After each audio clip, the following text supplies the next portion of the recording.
Le paradigme de l'éducation, les changements de paradigme dans l'éducation des enfants d'aujourd'hui, c'est quelque chose que je mets beaucoup de l'avant.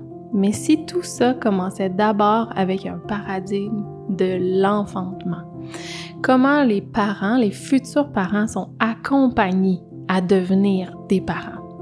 Le rôle de doula peut être super intéressant à découvrir lorsqu'on va devenir parent. Et c'est ce dont on va parler aujourd'hui dans La nature de l'enfance. Salut Marilyn! Allô! Ça va bien? Ben oui, ça va bien, toi aussi. Oui, merci. Merci d'être dans La nature de l'enfance aujourd'hui. Merci à toi. J'étais vraiment contente. On l'a dit juste avant, là, mais je pense que c'est un match en partant. Fait que je suis contente de venir jaser avec toi. Oui, vraiment. C'est ça, on va se le dire. On échange quand même sur les réseaux sociaux ensemble. Effectivement. On a souvent des belles discussions, des échanges naturels. Fait qu'on avait envie de prendre un moment pour aller approfondir certains sujets ensemble. Puis justement, je pense que ça va être plutôt naturel comme échange, comme discussion. Puis, je vais juste te présenter quand même au cas où. Donc, Marilyn, Morissette Bélanger. C'est ça, oui. Tu es enseignante de formation. Oui, effectivement. Maintenant, tu es maman à la maison et tu es doula et aussi marraine d'allaitement. Oui, plein de choses. Oui, c'est ça. Tu portes toutes sortes de chapeaux qui, en soi, en fait, sont toutes logiques, qui vont tous ensemble. Ben oui, c'est ça. Qui sont toutes dans l'accompagnement de la naissance, puis des enfants, puis de la famille. Puis justement, tu sais, c'est quelque chose, dès qu'on te suit un peu, on sent tout ça, cette humanité-là que tu dégages. C'est gentil. Puis tu sais, pour le sentir même à travers les réseaux sociaux, justement, il faut vraiment je suis contente. S'il y a une cohésion, moi, dans tout ce que j'offre et dans tout ce que je dis, c'est... ça fait mon plus grand bonheur parce que je pense que c'est ce qui fait que tu vas t'identifier ou pas à une personne. Oui, absolument. Ce qu'elle dégage, Absolument. Merci. Mais justement, c'est sur les réseaux sociaux, tu dis que t'aimes bercer les mamans, tu sais. Oui. Puis on voit plein d'affaires, puis que ça vient souvent nous mettre la pression où on se compare. Puis là, parce qu'on va te dire, on se dit tout qu'on veut pas se comparer, mais c'est un mécanisme naturel, hein, fait qu'on se compare. Puis t'es comme un safe space, là. Ça fait vraiment du bien. Puis, donc aujourd'hui, on va aller un peu décortiquer un de ces chapeaux-là ensemble. Oui. On va aller parler du rôle de doula, donc d'accompagnante à la naissance. C'est quelque chose que j'ai l'impression que quand on a soit utilisé ou qu'on a un peu autour de nous, il faut comme qu'on ait des gens autour de nous pour en entendre parler, ou sinon c'est pas si répandu encore. Non, effectivement. Puis tu sais, même dans... Moi, ça m'a surprise. Il y a quelques semaines, je suis allée à mon suivi médical annuel, puis mon médecin, elle savait pas c'était quoi une doula. Elle m'a demandé si j'étais de retour au travail, puis j'ai expliqué que j'étais accompagnante à la naissance, puis c'est ça, elle savait pas c'était quoi. Fait que non, effectivement, que c'est assez méconnu encore. Je pense de plus en plus, mais je ne sais pas si c'est-tu de plus en plus connu ou moi, c'est comme tellement mon univers que j'ai l'impression qu'on en parle beaucoup. Exactement. On se demandait justement si on était dans une petite chambre d'écho puis que comme entre nous, on a l'impression qu'on en parle beaucoup, mais pas tant que ça. Fait que là, aujourd'hui, on va essayer de répandre encore plus. Oui. Merci pour ça. D'ailleurs, je pense que ça va...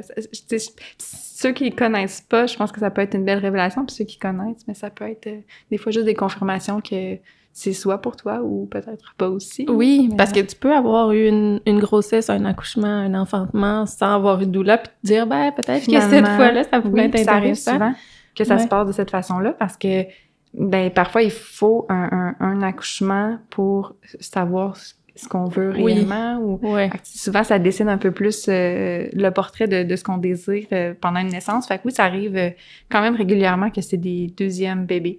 Quand c'est des premiers bébés, c'est ça. Ça donne, comme tu dis, souvent, c'est des gens dans l'entourage qui étaient là pour leur partager l'existence des doulas, parce que c'est ça. C'est pas particulièrement connu encore.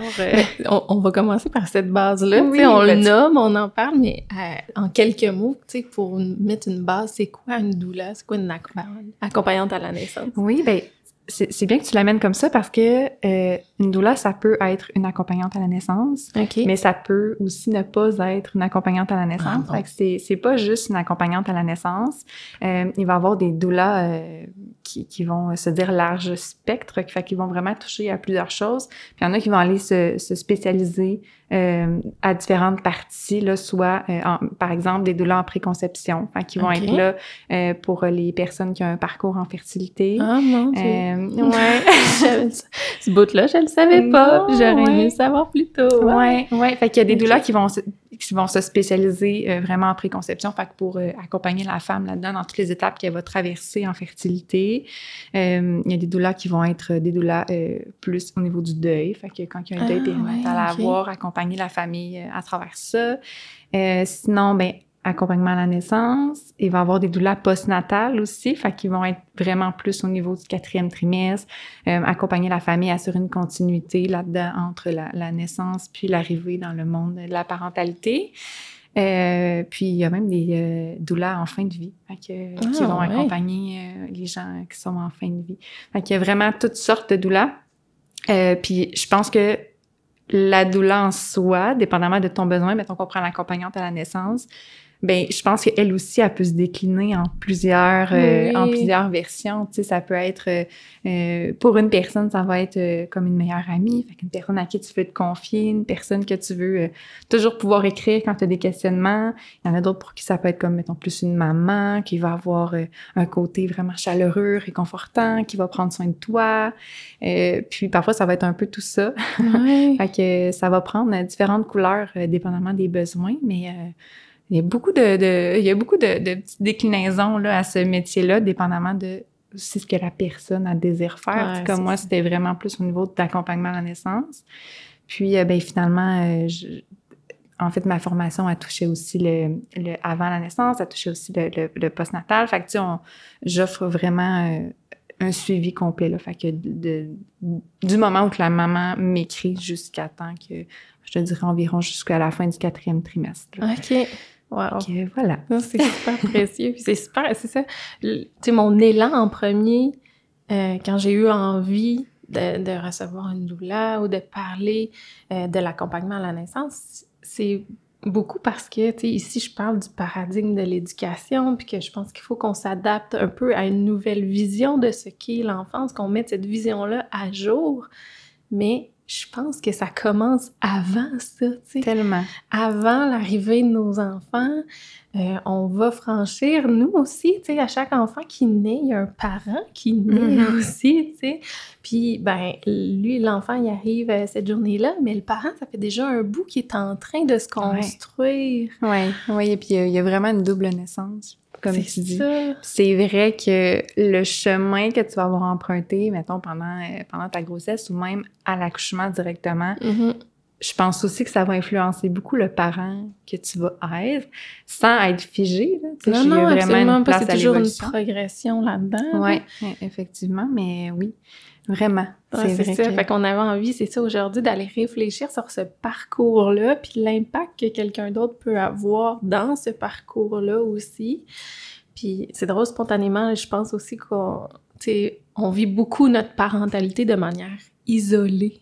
Ouais, on parle beaucoup qu'on manque de village, qu'on est seul là-dedans, vraiment plus qu'avant, tu sais. Oui. Puis dans le fond, la doula, c'est comme un premier pas où on peut s'associer à quelqu'un pour avoir du support ou de l'accompagnement, tu sais. Tellement. Fait que c'est déjà une façon de créer un petit village, même si ces personnes-là changent, même si ta doula sera pas là jusqu'à ce que ton enfant ait 5 ans, tu sais. Mais ça fait partie. Oui, de créer ça, d'accepter tout de suite qu'on va sûrement avoir besoin d'aide. Oui. Que c'est normal d'avoir besoin d'aide. Oui, de se placer en position un peu de vulnérabilité déjà, puis d'accepter qu'on peut pas tout savoir, puis que les personnes qui, comme tu dis, qui font partie de notre village, peuvent juste nous élever, puis en fait, c'est ce qu'on veut, hein. Tu sais, si c'est pas le cas, si y a des gens dans notre village, que ce soit une doula ou n'importe qu'on se sent pas élevé à travers ces personnes-là, je pense que c'est ça. Après ça, c'est notre travail à nous, de parents, de s'en rendre compte d'abord, puis de pouvoir agir en ce sens-là. Mais oui, effectivement, puis ça me fait penser aussi, j'entends souvent que une doula, c'est comme la nouvelle mode. Mais non. C'est un peu comme tu dis, tu sais, c'est depuis la nuit des temps, dans le fond, là, on se rassemble pour vivre ça, la parentalité, les naissances. Fait que je pense que c'est un peu un retour aux sources. Moi, je pense pas que c'est tellement une nouvelle mode. Exactement, c'est plus l'inverse, c'est plus dans les dernières années, je dirais, tu sais, j'aurais tendance à dire, puis là, je suis pas une historienne, machin, mais comme depuis la révolution industrielle, tu sais, quand on s'est comme mis à tout rendre plus productif aussi, là, qu'on s'est isolé davantage. Fait que, puis qu'on valorise ça aussi. Oui, c'est ça. Tu sais, qu'on valorise le fait de pouvoir le faire toute seule, puis de savoir sans les autres, mais quand dans le fond, c'est tellement une richesse là, de pouvoir partager ensemble tout ça. Puis cette intelligence collective. Là, tellement. En fait, vraiment. Collectif. Bon, ben, alors voilà, c'est pour ça qu'on va parler des doulas. Puis là, on sait un petit peu plus c'est quoi. Puis, ben, comment ça s'impacte, ça, tu sais, dans la grossesse? Est-ce que c'est seulement la maman qui va bénéficier de ça? Tu sais, mettons qu'on va dans une famille plus typique, mais tu sais, justement, tu le nommais tantôt, les doulas pourraient accompagner toutes les sortes de familles. Moi, quand j'en ai entendu parler la première fois, c'était aussi ça, il y avait des doulas pour tous les nouveaux arrivants aussi. Il y a des femmes qui arrivaient qui étaient toutes seules, puis qui comprenaient pas nécessairement le système médical, ou qui parlaient pas notre langue, ou, tu sais, puis là, la doula venait faire un peu l'intermédiaire dans tout ça. Fait que c'est tellement précieux. Oui, vraiment. Mais mettons qu'on y va avec le typique. Oui, c'est juste pour la maman qui est enceinte. Ben, en fait, la maman qui est enceinte, souvent, c'est elle qui va faire les premiers pas. Fait que, tu sais, souvent, c'est elle qui va... Puis, en même temps, c'est normal parce que c'est pas... Selon moi, c'est vraiment pas un manque d'investissement de l'autre personne parce que, en fait, c'est elle qui vit en premier les émotions liées à sa grossesse. C'est elle qui va ressentir le besoin d'abord d'être accompagnée. Fait que, la majorité du temps, c'est elle qui va m'écrire en premier. Puis ensuite, il y a différents portraits qui vont se dessiner à travers les familles. Il va y avoir le coparent qui va être vraiment partant, qui va être all-in avec la maman, qui va sentir que pour lui aussi, ça va faire une belle différence puis que ça va lui permettre de briller davantage dans son rôle. Il y en a qui vont être un petit peu moins sûrs au départ puis c'est à force de parler avec la doula que la relation de confiance va s'installer parce que je pense que tout réside dans la relation de confiance qu'on va être capable de créer avec la famille. Puis après ça, ben c'est ça, c'est de montrer que, en fait, la doula, elle va jamais prendre la place de cette personne-là. Puis c'est comme, mettons que je l'image, là, pour moi, là, un accouchement, là, c'est comme un peu une danse. OK. Puis une doula, elle fait partie de cette danse-là, puis elle s'assure que tout le monde sache les pas, que personne se pile sur les pieds puis que tout le monde danse un peu au même rythme. Puis je pense que en étant doula ou accompagnante à la naissance pour ces familles-là, ben ça permet de créer cette espèce de cohésion-là entre les personnes qui va faire en sorte que chaque personne va briller davantage dans son rôle puis va se faire confiance parce qu'il va savoir, dans le fond, que ce qu'il fait, c'est ce qu'il a à faire. Puis le coparent, souvent, là, ça en met tellement beaucoup sur les épaules. On dirait c'est ça, qu'il y a comme une pression de vouloir sauver ou de vouloir, tu sais, de porter un poids qui, dans le fond, n'a pas tout le temps lieu d'être parce que, ben, la maman, au final, elle a tout en elle pour donner naissance. Puis le coparent, il a tout en lui pour l'accompagner, cette maman-là, à donner naissance. Fait que je pense que à partir du moment où que la doula vient redonner cette confiance-là, puis vient redonner le pouvoir à chaque personne qui danse dans ce moment-là de leur vie, ça vient faire une espèce de continuité qui permet à la naissance souvent d'être plus alignée avec les souhaits de la maman. Comme plus fluide aussi, là. C'est comme si toutes les moments où on aurait eu des questionnements, des doutes, où ça vient comme une solution proche ou une suggestion. Ou, ben parce que moi, j'ai eu une accompagnante. Puis ça a vraiment eu un impact comme ça sur mon conjoint aussi. Tu sais, qui voulait full s'impliquer, mais qui savait pas trop comment, qui me laissait l'idée pour les décisions en lien avec. Tu sais, c'est moi qui avais justement initié le fait d'avoir une doula. Puis après, il était comme, ben, tu sais, si toi, t'es bien. Tu sais, il voulait comme vraiment me supporter là-dedans pour que ce soit mon choix. Mais au final, je pense que comme c'est sur lui que ça a eu le plus d'impact, tu sais, parce qu'après ça, tu sais, moi, on tombe tellement dans notre bulle puis dans notre monde déconnecté moi, j'avais moins conscience de ce qui se passait autour, mais elle lui soufflait des petites suggestions, ou elle pouvait répondre à ses doutes, ou elle pouvait, tu sais, elle avait emmagasiné plein d'informations par rapport à nos valeurs, puis à nos choix, désirs, c'est ça qu'on avait nommé, tu sais, pendant nos rencontres avec elle. Fait qu'après ça, elle a soutenu mon chum à pouvoir me soutenir à sa façon. C'est exactement ça. Fait que ça lui a donné un sentiment de compétence plus grand, je pense, que si elle n'avait pas été là. Oui, puis je pense que c'est vraiment ça, puis ça lui a permis probablement à ton chum de pouvoir suivre la ligne qui était tracée depuis le début de la grossesse, dans le sens où, toi, tes besoins ont probablement évolué, tu sais, probablement qu'en parlant aussi, je sais pas si vous avez eu des rencontres prénatales, mais, tu sais, souvent, ces rencontres-là, ça permet de cibler un peu nos besoins, nos désirs, ça permet d'en apprendre parfois sur nos droits aussi, puis de savoir que... Ah oui, absolument. Ouais, il y a plein de choses que je savais pas. C'est ça. Ouais, puis même quand on lit là-dessus puis qu'on se pense outillé, ben des fois, c'est des nuances aussi que tu te rends compte qu'il y a des choix que tu aurais fait différemment, avoir su autrement avant. Ouais. Fait que, tu sais, je pense que c'est justement ça, comme là, dans le cas de ton chum, c'est lui, il a été capable de suivre tout ça, cette lignée-là, qui s'est rendue jusqu'à la naissance, là. Tu sais, c'est fou, là. Après ça, ben, elle était là pour s'assurer que ça soit respecté, puis je sais pas si ça a été ça dans ton cas, mais souvent, la doula aussi, elle va avoir un beau rôle au niveau du petit cocon d'amour, là. Exact. Ben, même le nommer, le construire, ça, tu sais, parce que moi, j'ai accouché à l'hôpital, puis on se visualise la salle d'accouchement standard, là, tu sais, puis on pense pas qu'on peut apporter quelque chose pour personnaliser cet endroit-là. C'est comme quelque chose qu'on nous nomme pas dans les suivis médicaux, là. Non, effectivement. Apporter ta maison à l'hôpital, là. C'est ça. Et moi, j'aurais jamais pensé à faire ça, puis pourtant, je suis comme, c'est tellement mon genre de vouloir ma petite odeur, puis mon petit truc pour me sentir bien. Puis il faut. Fait il faut. Elle, c'est ça qu'elle m'a apporté, cette suggestion-là, juste me faire comprendre, me faire réaliser que j'avais le droit. T'as le droit d'aller apporter ton diffuseur, puis tes petites lumières. Oui, c'est vrai. J'aurais jamais fait ça, là. J'aurais jamais mis ça dans ma valise. Puis ça fait une différence, hein? Tu sais, ça paraît comme... Ça peut paraître superficiel quand tu l'as pas vécu, mais cette ambiance-là, puis ce petit cocon-là, des fois, c'est ce qui fait en sorte que tu te sens en sécurité, puis que tu te sens chez toi, puis se sentir en sécurité, puis se sentir comme chez soi, c'est une grosse partie du bon déroulement d'une naissance, parce que c'est un peu la base, hein, de se sentir en sécurité. Je veux dire, on recule à la nuit des temps, on devait se sentir en sécurité pour donner naissance à notre enfant. Nos sens sont tellement aiguisés quand on donne naissance, l'odorat est décuplé, même chose pour Louis. Fait que de prendre soin de ces sens-là, puis de les stimuler dans le bon sens, là, ça fait en sorte que après ça, c'est ça, la naissance, elle ne peut qu'aller mieux. Ça veut pas dire que ça... Non, c'est pas miraculeux. C'est pas parce que t'as tes lumières que... Mais le processus, peut être vraiment embelli. Non, effectivement, ça peut pas nuire. Non, mais puis ça peut nuire, en fait. Mais tes éteintes, tes petites lumières, c'est le temps. Essaye-le! Parce que est-ce que tu peux nous donner quelques exemples, mettons, de ce que peut faire une doula dans l'accompagnement puis au moment de l'enfantement? Ben oui.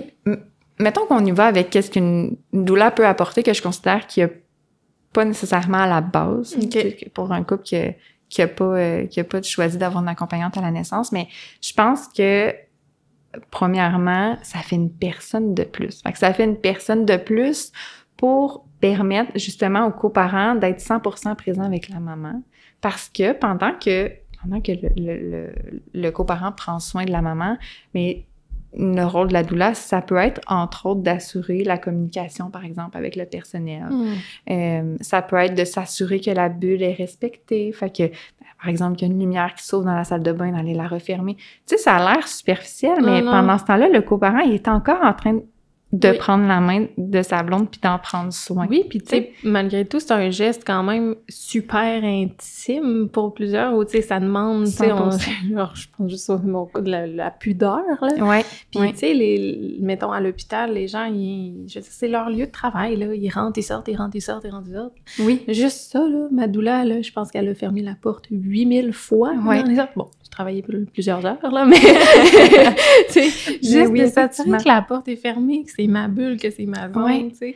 Juste ça, c'est comme super précieux, là, de conserver ce cocon-là. Là. Vraiment, puis c'est des détails qui paraissent comme anodins, mais imagine si ton chum, à chaque fois, il a fallu qu'elle a refermé cette porte-là ou qu'il n'était pas allé la refermer puis que toi, tu avais entendu ces bruits ambiants là, puis que tu avais vu la lumière qui rentrait dans la chambre.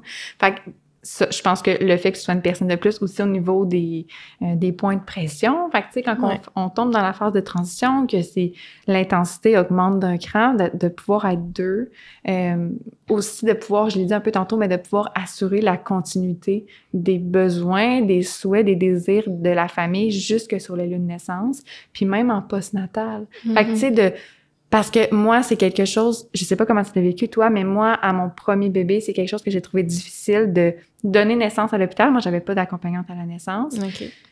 Puis d'arriver après ça à la maison, puis que tu te ramasses un peu à toi-même. Tu sais, tu te ramasses toute seule avec toi-même, avec ton bébé que tu connais depuis tellement pas longtemps. Puis cette espèce de vertige-là, je sais qu'il aurait été... vraiment atténuée si j'avais une accompagnante à la naissance à qui j'aurais pu écrire, qui me connaissait pendant la grossesse, qui a été là à mon accouchement, puis qui après ça peut continuer à m'accompagner aussi en postnatal. Je pense que c'est une boucle vraiment logique, tu sais, de pouvoir assurer cette espèce de ligne-là. Puis après ça, évidemment, au niveau des connaissances, des droits, d'informer la personne qui donne naissance. Parce que, comme on disait tantôt, il y a des choses qu'on aurait fait différemment si on avait su. On ne sait pas tout le temps. Fait que d'assurer en fait, d'enlever un peu l'aspect vulnérable des mamans qui donnent naissance pour leur redonner vraiment tout le pouvoir qui leur appartienne au final. Oui, parce qu'il y a plein de décisions, mettons qu'on accouche à l'hôpital, qui sont naturelles pour le personnel, parce qu'eux, il faut que ça roule, puis ils font leurs choses, puis ils ont leur vision de la chose, puis c'est correct, tu sais, dans le sens où ils ont appris ce processus-là, puis ils le font d'une certaine façon. C'est leur rôle à eux. C'est leur rôle, mais justement, on peut aller comme chercher cette zone-là où les deux se côtoient, tu sais. Tellement. Puis la doula, elle vient un peu faire ça, je trouve, tu sais. Mettons que eux m'ont demandé si je voulais crever mes os, ben là, tu sais, je voulais avoir quelqu'un qui avait un point de vue plus... santé, qui connaissait mieux l'accouchement, le processus de l'accouchement, mais qui savait vraiment ce que moi je souhaitais, puis comment je souhaitais le vivre, puis tout ça. Donc, tu sais, je trouvais que la doula, elle était comme justement à cette ligne-là entre les deux, entre ce que moi je veux réellement, personnellement, mes souhaits, puis ce que la médecine me conseille en ce moment, puis comme de naviguer entre les deux. Oui, effectivement, puis aussi, je pense que c'est d'accompagner la maman, tantôt, je disais un peu de redonner le pouvoir, mais c'est de lui permettre de donner les outils, en fait, pour pouvoir poser les bonnes questions. Ouais. Tu sais, une fois que tu as un modèle d'une femme... Tu sais, c'est pour ça que on peut pas... Tu sais, mettons, là, moi, là, je t'avais accompagnée à la naissance, puis tu m'avais dit, Marie, moi, je veux vraiment pas avoir la péridurale, ou je veux pas avoir telle intervention médicale, puis là, ça se présente sur le moment. Ouais. Et moi, mon rôle, c'est pas d'aller revendiquer puis de faire « Hey, c'est non, elle avait dit non! » Tu sais, pour moi, la continuité, c'est pas ça. Mais c'est par contre de t'amener à te questionner, fait que de te fournir des outils pour que tu puisses te questionner, que tu puisses poser les bonnes questions, puis après ça, tu puisses faire un choix éclairé. Absolument. Après ça, mais ça t'appartient. Oui, parce que, tu sais, tout ce qu'on prévoit avant, c'est pas nécessairement comme ça que ça va se passer. En fait, non. Des très bonnes chances que ça se passe pas exactement comme sur le papier. Fait que c'est justement quelqu'un qui te permet de te re-questionner puis de réfléchir, mais sans perdre ce que tu avais avant, parce que justement, quand t'es dedans, t'oublies certaines affaires. Ben vraiment, puis que ce soit un premier bébé ou un deuxième ou un troisième, ça se passe tellement différemment à chaque fois que les souhaits que tu as eus avant, ça se peut que ça arrive sur le moment puis que tu changes d'idée, puis c'est vraiment correct. Ouais. C'est que, tu sais, puis ça me fait penser, je vais le nommer parce que c'est une croyance qui est assez populaire autour des doulas, mais c'est pas vrai que les doulas accompagnent des naissances sans péridurale et 100% physiologique tout le temps. Moi, j'ai fini par avoir une péridurale. Puis après 50 quelques heures, là. J'ai fini par la prendre, puis elle... j'ai jamais senti qu'elle me jugeait, au contraire, qu'elle m'accompagnait là-dedans, puis qu'elle me faisait de sentir que moi, j'étais rendue là, puis que c'était correct vu que j'étais rendue là, puis comme c'est vraiment juste quelqu'un qui te supporte et te soutient. C'est ça, tu sais, ça t'a permis d'être plus en paix peut-être avec ton choix de prendre la péridurale, alors que, tu sais, c'est ça, il y a beaucoup de croyances qui entourent ça, de dire que les douleurs vont faire sentir coupable ou vont faire sentir comme un échec d'avoir pris la péridurale, alors que au final, c'est un moyen de gestion de la douleur qui est valide, là. Ça en est un parmi tant d'autres. Est-ce qu'il fonctionne tout le temps? Non. Est-ce que tu peux toujours l'avoir au moment où tu le veux? Non. Fait qu'à partir de ça, ben c'est important que tu sois outillé pour gérer ta douleur de façon peut-être un peu plus physiologique. Puis après ça, ben la décision te revient dépendamment du choix que tu fais. Puis une fois que ton choix est éclairé, que tu connais les risques, les bénéfices, ben ça veut dire que c'est la bonne décision pour toi. Peu importe laquelle que tu prends. Là. C'est encore un exemple où, tu sais, le coparent, lui aussi, là, au bout de 50 heures, il est fatigué, puis il est impliqué émotionnellement, tu sais. Contrairement, ben, elle finit par être impliquée émotionnellement aussi, mais jamais dans la même mesure que le coparent, tu sais. C'est vrai. Elle n'a pas de recul un peu. C'est ça. Ouais. Pas de recul sur la situation. Puis tu me fais penser aussi en disant ton 50 heures, là, la douleur aussi, ce qu'elle peut apporter, qu'il n'y a pas nécessairement quand il y a juste le coparent et la maman qui donne naissance, c'est que le coparent peut parfois prendre une pause. Un petit peu, oui. Des fois, ils se sentent mal. Tu sais, on entend souvent, non, c'est correct, tu sais, je vais rester, je vais faire ces points de pression, mais tu vois le pouce qui s'en vient un peu tordu et bleu, là. T'as le droit, là, d'aller prendre un petit 15, va marcher un peu, ou si tu veux pas sortir de la salle, tu vas juste t'asseoir. Oui, parce que c'est pas les 50 heures qui sont dans la grosse adrénaline rush. C'est ça, effectivement, il y a des moments qui sont plus calmes, puis à partir de ça, ben, puis t'es pas toujours sur le bord de pousser non plus. Mais non, c'est ça. Fait que de pouvoir prendre cette pause-là, de se laisser l'espace de reprendre son souffle aussi pour revenir en force, puis d'être encore plus solide après pour accompagner la maman. Je pense que ça fait une belle différence aussi pour l'autre parent. Puis j'ai envie de revenir à la base, c'est justement dans des situations où c'est super intime, il faut que ton conjoint ou conjointe soit comme super à l'aise aussi de pouvoir donner le relais comme ça. C'est des situations qui peuvent être vraiment délicates. Oui, effectivement. Alors, tu sais, on l'a comme pas nommé à quel point c'est important de prendre le temps de choisir la personne. Ta doula. Oui, de choisir ta doula. Puis moi, ça a comme été quelque chose qui était super... On dirait, c'est rare que je parle autant de mon expérience. J'ai des questions pour toi en plus. En plus, vas-y. Mais tu sais, c'est ça. Dès le début, dans le processus, j'avais trouvé ça vraiment bien on m'avait fait sentir que j'avais vraiment aucune obligation. Pas de pression à pas de pression, qu'une première allait venir me voir pour jaser, puis que si c'était pas un fit, puis c'était pas grave, qu'on allait réessayer une autre personne, puis tu sais, comme c'était tellement ouvert, puis déjà d'emblée nommé que ça se pouvait que ça marche pas, puis que c'était correct, ça faisait partie du processus, que ça enlève de la pression, justement. Fait que t'es vraiment en recherche d'un fit de personne. Oui, 100%. Puis tu fais penser, là, juste pour pas que j'oublie, mais dans le fond, toi, j'imagine que tu as fait appel à comme un organisme avec différentes doulas, c'est ça? Oui, c'est ça. Ben, c'est dans mon cours de yoga périnatal. Avant. qui en ont parlé. C'est là que j'ai découvert, en fait, le concept et le rôle de doula. Puis là, à ce moment-là, j'avais pu contacter l'organisme. Oui. Puis, tu sais, dans ton cas, c'était un organisme qui offrait probablement différentes ça peut être doulas. Des fois, il y en a d'autres aussi à travers. Mais fait, c'est bien que tu le nommes aussi même si tu fais appel à un organisme, t'es pas obligé de prendre la première personne qui t'est proposée. C'est la même chose. Par exemple, moi, je suis pas associée avec un organisme. C'est vraiment moi toute seule. Mais le principe est le même. Tu sais, j'offre une rencontre d'approche, puis c'est ça pour 99% des doulas, là, une rencontre d'approche qui est 100% gratuite, qui est vraiment juste pour voir si le fit est là. Autant du côté des deux parents que de nous aussi. Oui.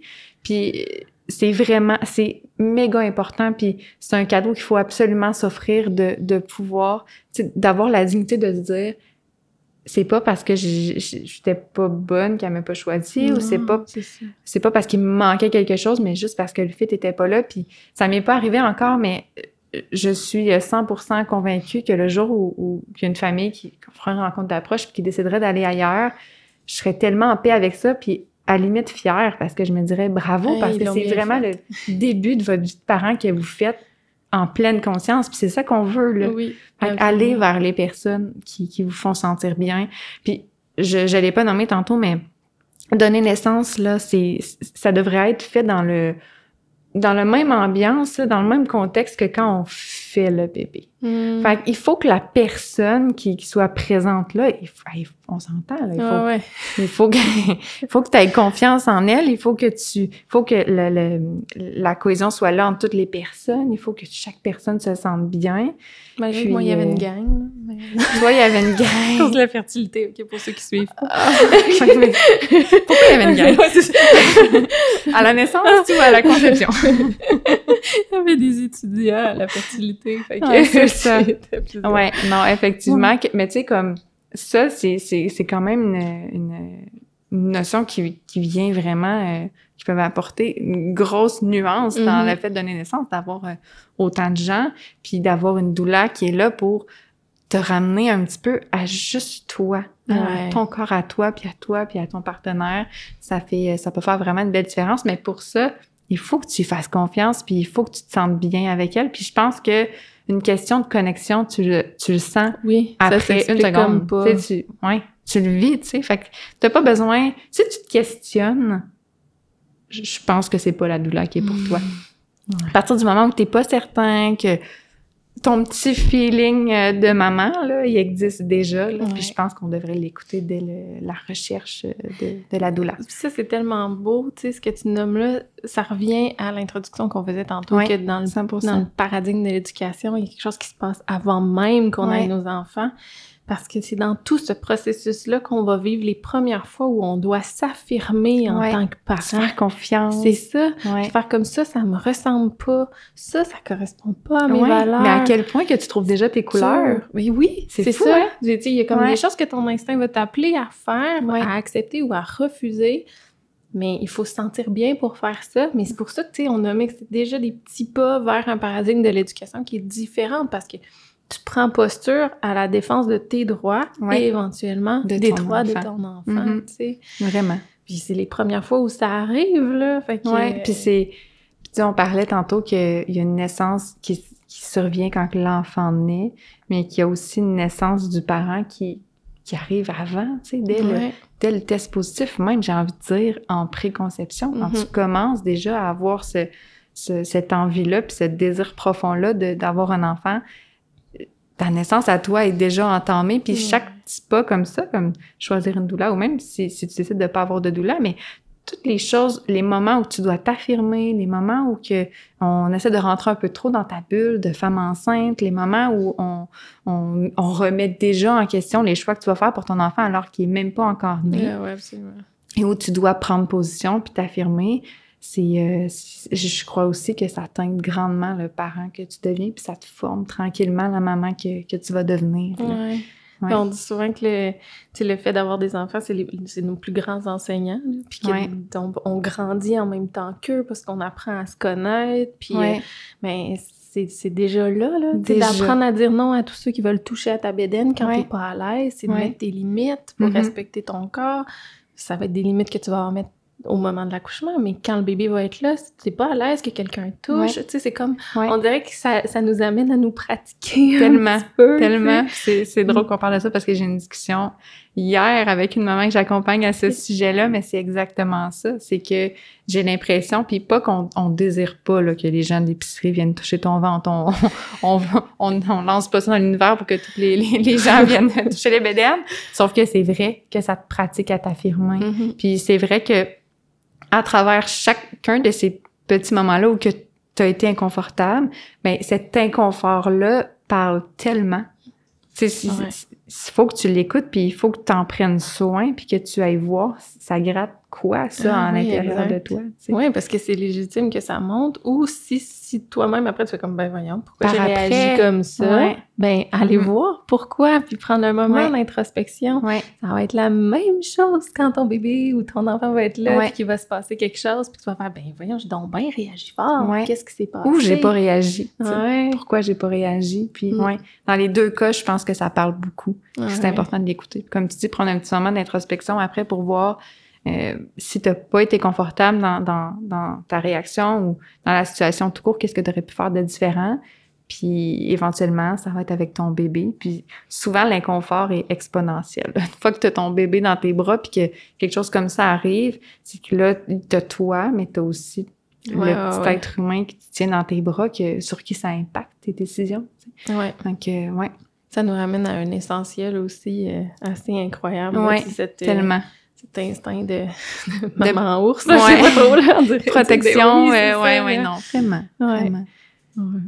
Ah, génial. Ben, c'est comme je commence à trouver qu'on visualise qu'est-ce que ça peut apporter d'avoir une telle présence. Oui. Comment on fait pour trouver, tu sais, tantôt, moi, je nommais avec l'organisme, mais normalement, ou sinon, y a-tu, tu sais, différentes façons de trouver une doula, mettons, qu'on veut contacter ou... Ben, pour moi, là, c'est mon monde un petit peu de licorne, mais j'aimerais ça que ça soit tout le temps du bouche à oreille, que t'aies quelqu'un qui a eu une doula, puis que t'en entends parler, hein, il y a rien comme des mots puis une chaleur humaine pour t'expliquer cette personne-là, c'est qui. Fait que de bouche à oreille, c'est pas tout le temps possible. Mettons qu'on connaît pas, on connaît pas personne qui a une doula.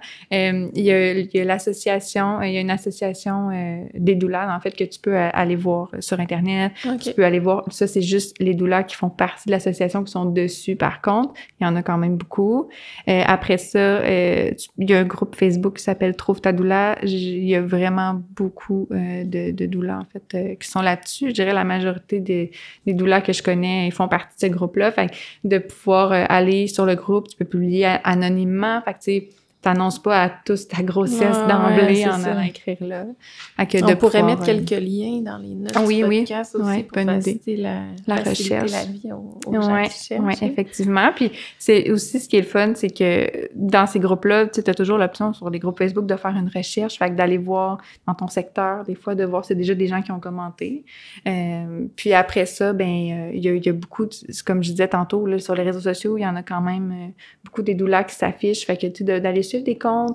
Pour moi, quand une maman m'écrit, c'est important pour moi qu'elle me suive d'emblée parce que ou qu'elle me suive éventuellement parce que je veux qu'elle puisse voir si la façon que je fonctionne, la façon que je pense, les idées que j'amène. Tu sais, tu fais un petit tour sur ma page Instagram puis tu sais déjà si à la base, on fait tout pas après ça. La rencontre d'approche, c'est super important pour voir la vibe qui va être un peu plus fluide en personne. C'est souvent virtuel, là, mais pendant qu'on parle. Mais c'est ça, fait que je pense qu'il y en a aussi beaucoup sur les réseaux sociaux. Fait que de se faire une petite recherche, une petite recherche sur les réseaux sociaux pour voir lesquels qui peuvent concorder avec tes valeurs, lesquels qui te ressemblent. Je pense que ça aussi, ça peut donner un bon premier coup d'œil pour famille qui en cherche. Puis, juste une question pratico-pratique, mais comme pour les sous, est-ce que ça coûte quelque chose? Combien, Oui, ça coûte quelque chose. Tu sais, il y a beaucoup de nuances à apporter là-dedans parce que après ça, je sais qu'il y a des organismes qui vont avoir des prix qui vont être un peu plus bas pour des familles qui vont avoir moins de moyens ou qui vont être plus vulnérables. Tu parlais tantôt des nouveaux arrivants. C'est ça, dans le but de rendre le service accessible à tous. Exactement, ouais. Fait que dans ce cas-là, les prix peuvent varier. D'une région à l'autre, les prix vont varier, dépendamment du service qu'une doula offre aussi, parce que, tu sais, tu trouves ta doula en fonction de tes besoins, mais parfois aussi en fonction des services qu'elle offre. Tu sais, il y en a qui vont avoir des spécialités aussi qui vont plaire ou non à certaines personnes. Puis après ça, ben le prix va aussi varier en fonction de tes désirs et tes besoins à toi. Tu sais, si tu as besoin d'une rencontre prénatale, 2 rencontres prénatales, il y en a qui vont prendre juste une rencontre avec la présence à la naissance, il y en a qui vont prendre 2 rencontres, la naissance, la rencontre en postnatal, le soutien à l'allaitement. Fait que tu sais, ça dépend vraiment des besoins, puis ça vaut vraiment la peine d'écrire aux doulas qui sont dans votre entourage, dans votre secteur, je veux dire, là, pour voir si les prix peuvent vous convenir, parce que ça varie quand même vraiment beaucoup, personne à l'autre, selon les expériences. On vérifie, puis on s'informe selon, justement, parce que comme tu nommes, il y a tellement il y a beaucoup de facteurs. Puis de facteurs, c'est ça qui peut rendre. Oui, effectivement. Ouais, je pense que ça fait un beau portrait. Eh bien, merci. Merci de m'avoir offert la place pour en parler. Je pense que ça peut résonner dans le cœur de certaines mamans. Puis, on le disait tantôt, mais de partir de la grossesse pour pouvoir construire la personne, le parent qu'on devient après. Je pense que ça peut partir de ça aussi, de se questionner à savoir si c'est pour nous. Oui, absolument. De vivre cette grossesse-là avec conscience, en fait, le plus possible, que ce soit pas juste on règle plein de dossiers avant qu'ils arrivent, mais qu'on vive l'entrée dans la parentalité d'une manière justement consciente et réfléchie le plus possible, pour qu'on mette la table tranquillement à une éducation devenir maman. Oui, vraiment. Bon, ben merci beaucoup. Merci à toi.